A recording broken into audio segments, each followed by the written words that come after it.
Kementerian Lingkungan Hidup, KLH, telah memanggil 8 perusahaan besar di Sumatera Utara yang diduga melanggar aturan lingkungan hidup hingga memicu bencana banjir dan tanah longsor pada penghujung bulan November tahun 2025. Perusahaan tersebut adalah 1. PT Agincourt Resources, 2. PT Toba Pool Lestari, 3. Sarula Operations Ltd, 4. PT Sumatera Pembangkit Mandiri, 5. PT Teluk Ngauli, 6.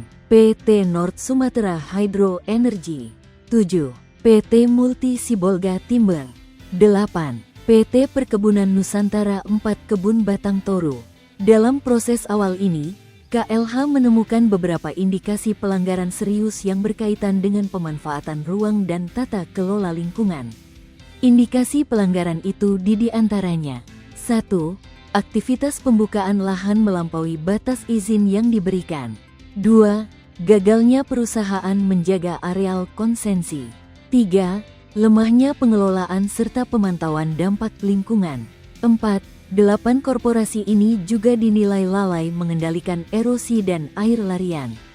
Kelalaian ini berdampak langsung pada pencemaran dan sedimentasi di daerah aliran sungai, Das, Batang Toru dan Garoga. Wakil Menteri Lingkungan Hidup, Wamen LH, Dias Hendro Priyono menerangkan selain sudah dimintai keterangan, KLH juga telah menyegel dan memasang papan pengawasan serta garis perlindungan dan pengelolaan lingkungan hidup, PPLH, di beberapa korporasi di sekitar Das Batang Toru. Untuk yang ada di sekitar Das Batang Toru, Sumut, semua sudah dimintai keterangan. Beberapa sudah disegel juga dan dipasang papan pengawasan oleh Gakum dan PPLH lain, kata Dias kepada tribunnews.com, Selasa, tanggal 16 Desember tahun 2025. Langkah selanjutnya KLH akan mengawasi dan memantau perusahaan-perusahaan ini dengan menerjunkan para ahli ke lapangan. Untuk selanjutnya akan dilakukan pengawasan dan pemantauan ke perusahaan-perusahaan tersebut dengan melibatkan para ahli ke lapangan, ujarnya.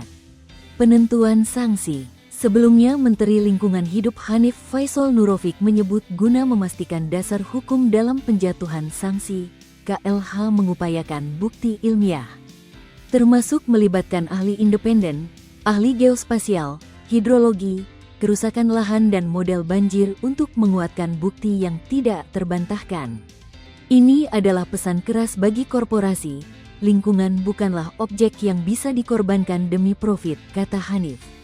Perihal potensi sanksi hukum yang bisa dikenakan kepada 8 perusahaan ini, Deputi Penegakan Hukum Lingkungan KLH, Irjen Pol Rizal Irawan menyatakan penentuan langkah hukum tersebut diserahkan kepada Satgas Penertiban Kawasan Hutan, PKH. Silakan informasi ke Satgas PKH, kata Rizal saat dikonfirmasi terpisah.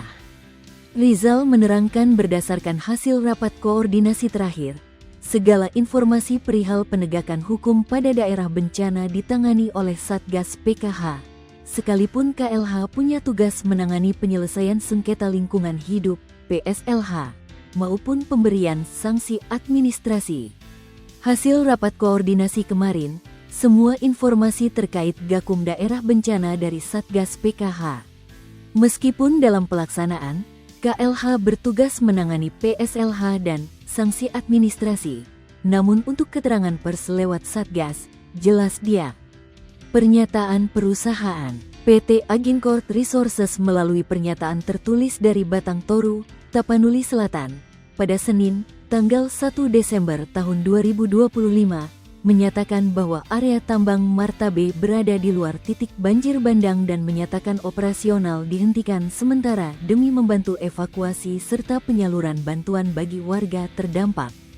Klarifikasi itu juga menilai tudingan yang mengaitkan aktivitas tambang dengan bencana masih prematur, sembari menekankan komitmen untuk bekerja sama penuh dengan KLH. Pada hari yang sama di Jakarta, PT Toba Pool Lestari Terbuka, TPL, menyampaikan pernyataan resmi melalui surat kepada Bursa Efek Indonesia, B, menegaskan bahwa kegiatan operasional mereka memiliki izin resmi dan dijalankan sesuai prinsip pengelolaan hutan lestari serta standar lingkungan yang berlaku.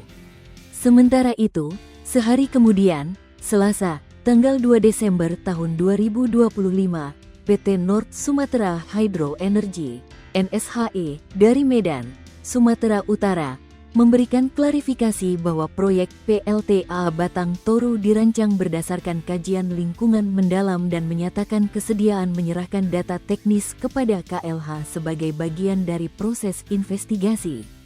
961 orang meninggal, lebih 1 juta warga mengungsi. Badan Nasional Penanggulangan Bencana, BNPB, pada Senin, tanggal 8 Desember tahun 2025, mencatat 961 korban meninggal, 235 orang hilang, dan lebih dari 5.000 warga terluka. Sebanyak 156.500 rumah rusak, 1.200 fasilitas umum hancur, dan 435 jembatan putus di 52 kabupaten, kota. Di kawasan Das Batang Toru, Tapanuli Selatan, tercatat 85 korban jiwa.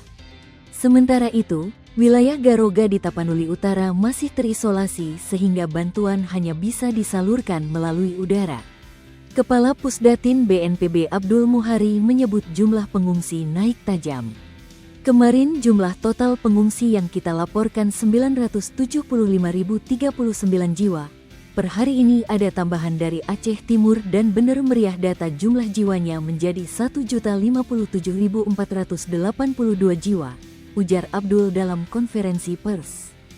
Download Tribun X sekarang, menghadirkan lokal menjadi Indonesia.